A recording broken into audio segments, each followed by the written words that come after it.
Well, welcome to our podcast. It is prohibition. I can remember how to spell prohibition. Era women. Pew! Pew. I love that. Pew. Welcome to the Pew Podcast, guys. He who farts in church must sit in his own pew. Okay. All right. Today's topic, Prohibition era women. Very interesting, very important for history and the such. This is Will. Will, you want to introduce?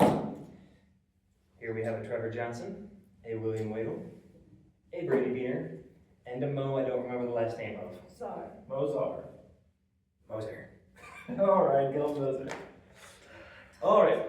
First topic of today, Carrie Nation. Thoughts? Hatchet Granny, what do you think? You know what?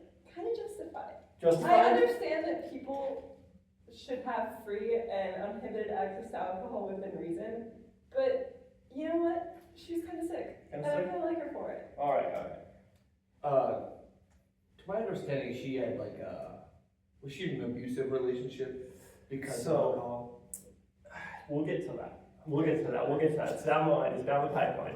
And while I'm not going to say she's entirely unjustified, also kind of just a psycho for psycho's sake. Yeah, You're also but there was a lot of that in history. Yeah, There's a lot of that in history, there's a lot of that both men and women, especially in Prohibition era when everyone was geeking because they didn't have booze. Well, imagine how hardcore sobriety was. Like, you know, there were probably people who were on the opposite side of the issue who were as geeked out as she was, if not more. Oh, yeah. But This is true. Oh, yeah, well, we'll get into all this stuff, but first topic I'd like to talk about is Carrie Nation, sweet old grandma, right? Something that surprised me. How tall is she? If you had to guess. 5'4". 5'2", I don't know. 4'11". This woman is 6 foot tall. Holy shit. Yeah. So Carrie Nation, Carrie Amelia Nation, born November 25th, 1846. So very early, before kind of Prohibition era. Actually died in 1911. So died before Prohibition was seen nationwide. But yeah, a very, very influential figure. Carrie Nation lived in Kansas primarily. That's kind of where she started out, and there was a dry state there. So that was before Prohibition was enacted. She kind of lived there and was very upset at both her husband and everyone else around her for not following the laws. To talk about her mental state a little bit. So Carrie Nation was a little psycho, yep. So she did have a point. And she was going into illegal establishments and smashing up illegal stills. But at the same time, she was also claiming that God was telling her to do so. Yeah. Good But they were old-fashioned. the bars that she was going to were like illegal. Yeah, they were all illegal. So They she's were- like That's- a vigilante. Yeah, she's a vigilante. She's the booze Batman. Yeah, she is. Daredevil of Kansas or something. Yeah, dude, no, she is the booze Batman. Daredevil of drinkers. But she was very religious. That also was one of the reasons why her husband was also kind of a dick. Not as big apparently as they made him out to be after reading some of her own, because she wrote a book. Read a little bit of that, not all of it, because it's like 300 pages, but got into it a little bit. And apparently he wasn't as big of an asshole as people believe him out to be, but still not a good dude because of booze. So she was very, very upset at all this stuff. Do you think maybe she specifically made it out to be like he was a great guy unless he was drinking? I think maybe, yeah. I think that was kind of also the point. That's Just the like- issue of a lot of people. Just to like really hit it home for the readers that alcohol is bad, I would assume. I would assume. I would assume. I like alcohol. When she go on her nighttime raids of justice with a hatchet, did she ever actually end up injuring anybody, or was it she just kind of scared As them far away? as I know, no, she did not. Okay. As far as I know, she just hit the stills, so. Like, That's also kind of wild. yeah, I wonder how you could rampage without injuring anyone, but also the, at least an attempt to avoid injury is admirable, because, you know, drunk Well, people I are mean- probably not I mean- happy about alcohol being Destroying destroyed. barrels of of like rum, I would assume, and whiskey can be construed as alcohol abuse if you think about it. Well, you also thinking about, because we were talking about this earlier, was that the casks are made out of specially grained wood to resist the pressure being stacked on each other of like the forces inside of a barrel as it compresses and decompresses with its aging process. Yeah, they're thick, aren't they? Yeah, they're like this thick, so like I have to a break it quote is from wild. this. I have a direct quote from Carrie Nation herself. My strength was that of a giant. I tell you, you don't know how good it feels till you begin to smash, smash, smash. Direct quote, Carrie She's kind Nation. of a giant, at least for Yeah, this she was time 6 period in foot terms tall, of you know, size. she was a, Scary face. oh yeah, Can no, you she was, imagine taking a load off after work or something? And some 6 foot tall She lady in invented like rage. a long dress and a hatchet just like yeah, comes through the a door. hatchet, You she just had see like a the bag of rocks, she called Imagine it being like smashers, you drunk know? and saying that. I'd be like, Oh, I think something supernatural is happening. If Oh, a yeah. giant woman comes through the door with an axe and I'm plastered. Oh yeah. Anyways, so she went all over the place, became actually really, really well known for this, kind of throughout several different parts of the nation. Some people praised her, obviously, some people not so much.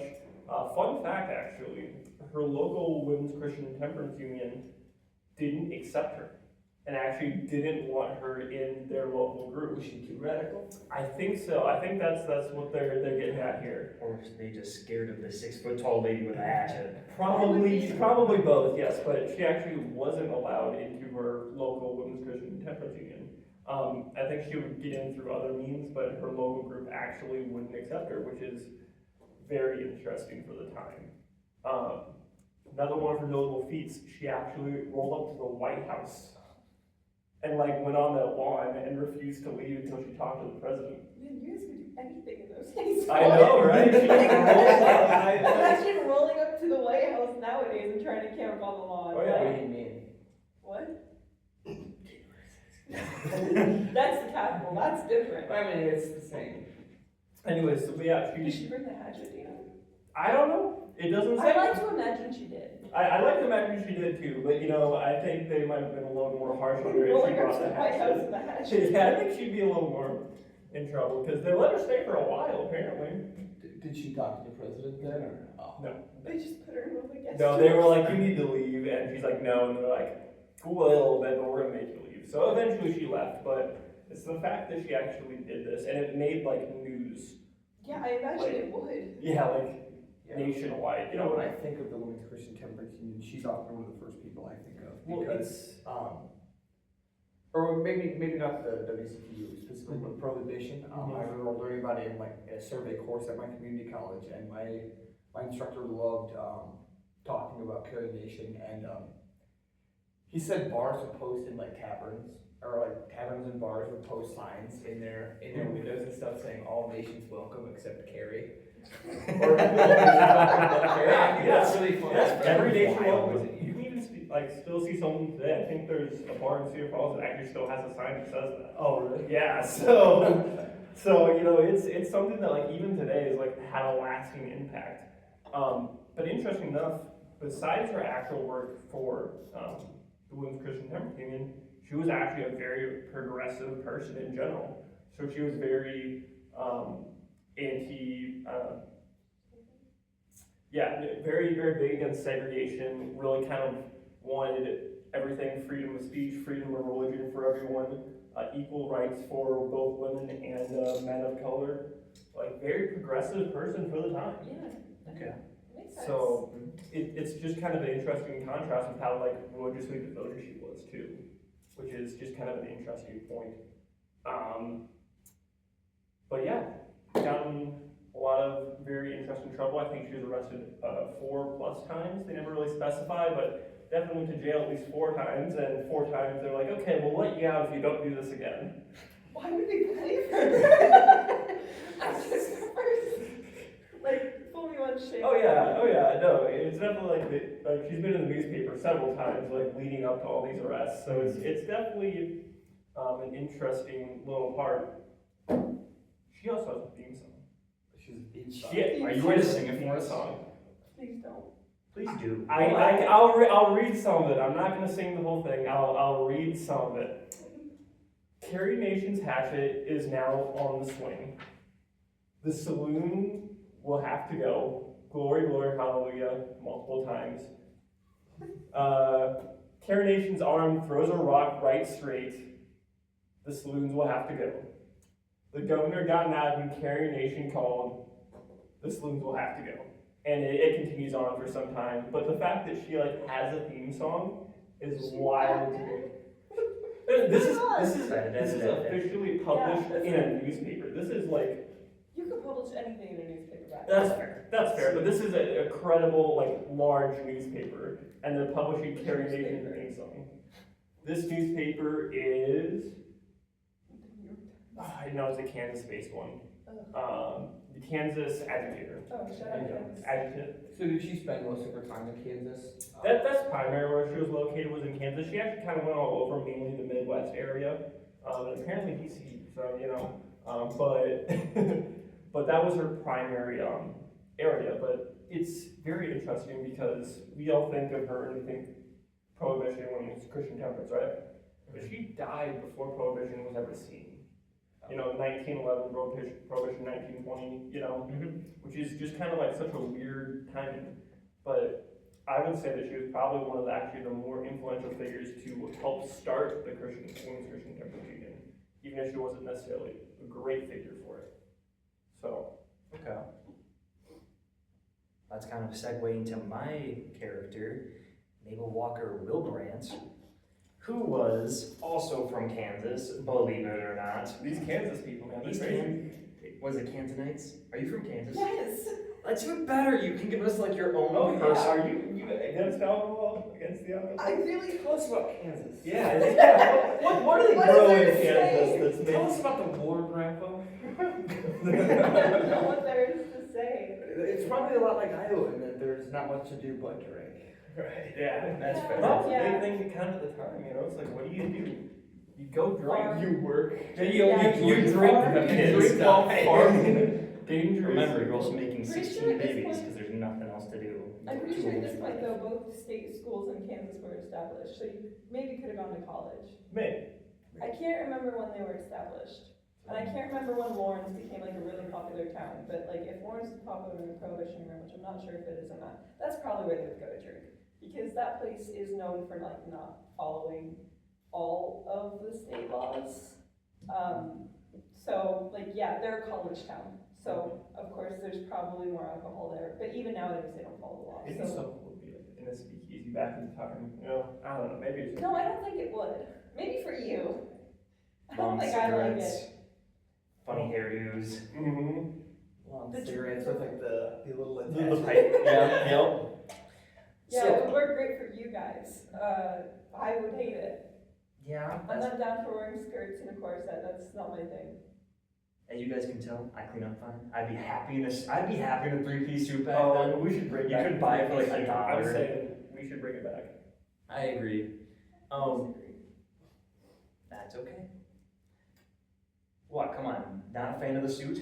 No. Oh. At least not the ones back then. Can you imagine how awful it would have to be to put that shit on every day to go work and I don't care. general store?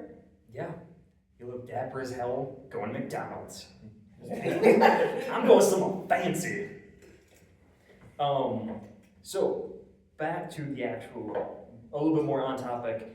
Mabel Walker Wilbrant was the first female attorney general appointed by President Harding. She started her early legal career in Southern California, and she fought for immigrant women and those highly at risk, and then completely went, I'm in full support of the Volstead Act, and then changed the legal processes involved in prosecution as it pertained to alcohol, and convicted her conviction process impacted over 1,000 court cases.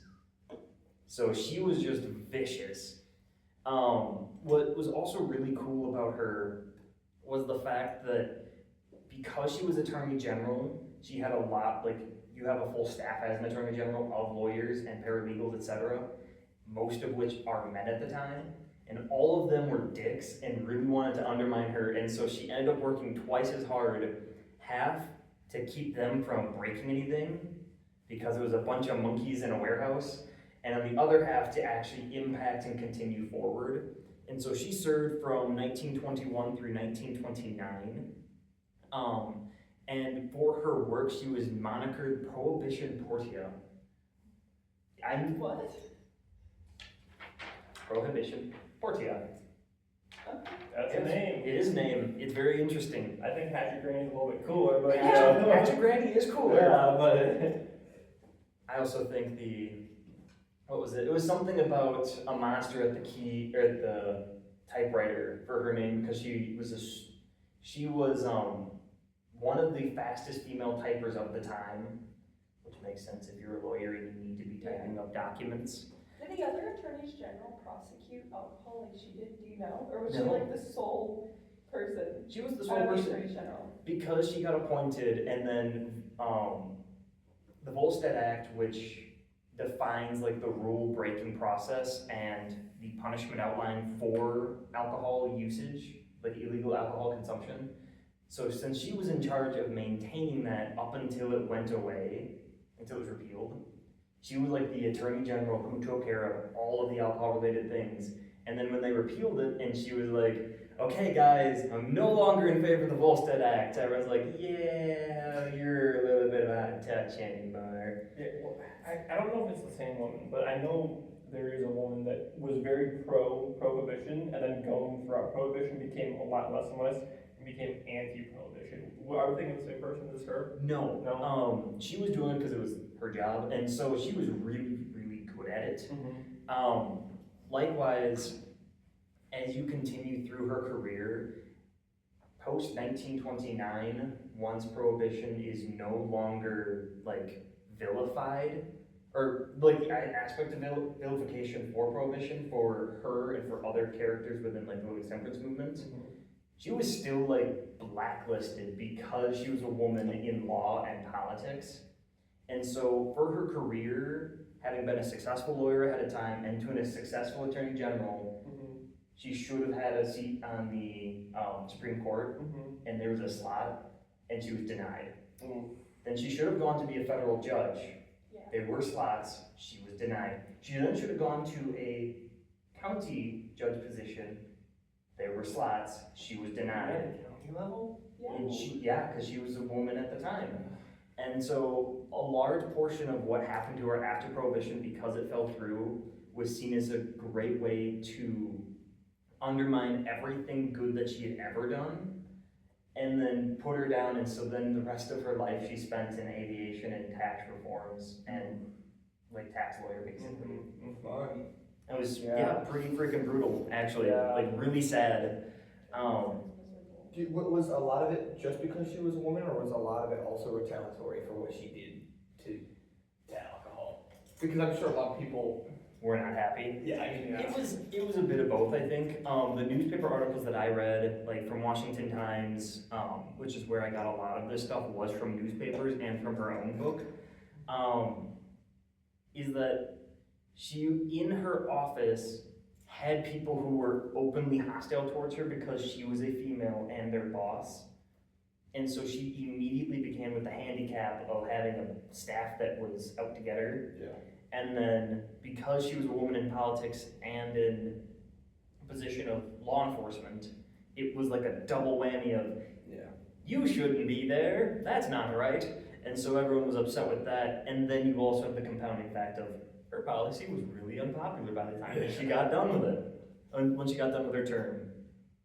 So, he's pretty cool. But she did lay the groundwork for future investigations into figures like Al Capone and other mob-headed, like that was like the biggest thing about her, was that she changed the laws so that it was easier to target these individuals. Did she like come up with the whole idea of like racketeering, or was that something like different entirely? I do not have information on her doing that.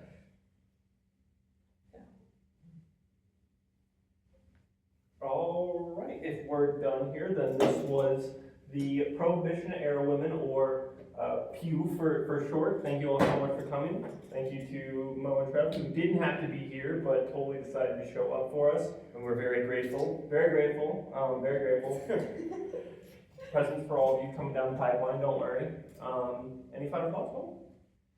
Women are cool. We're cool. I would say women are cool. Alcohol is cooler. Sorry. While we can't endorse that message on this family-friendly channel where we swear a lot, Yeah, no. I will say, like the actions and processes for different temperance era women changed throughout time, whether it be before the Volstead Act with the full outlaw of alcohol, or through the legal processes. Different tactics were used to varying degrees of success, but it seems to be a dominant theme that A, prohibition wasn't overwhelmingly popular, and B, it was even less popular to be a woman trying to enforce it. Oh, It was less 100%. popular to be Yeah. a woman doing anything, but Yeah. you know, especially a woman being like, you can't drink after work.